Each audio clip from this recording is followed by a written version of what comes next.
Toshkent shahrida erkak norasmiy nikohdagi xotinini o'ldirish uchun 10 ming dollarga qotil yolladi. Poytaxt Ichki ishlar bosh boshqarmasi xabariga ko'ra, erkak qotillikni amalga oshirish uchun tanishiga oldindan 2 ming dollar va ayolning yashash manzili, xonadon raqami, avtomobili, kimlar bilan yashashi, qachon uyga kirib chiqishi haqidagi ma'lumotlarni bergan.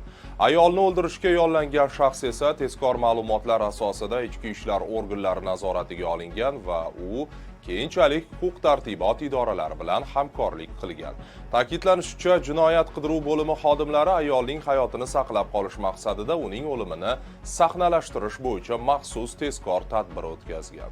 Keyinroq yollanma qotil buyurtmachi bilan uchrashib, bunga rafiqasi o'ldirilgani haqida xabar bergan. Erkak esa yollanma qotilga 6,5 million so'm va xotini nomidagi trekker mashinasini bergan vaqtida ushlangan.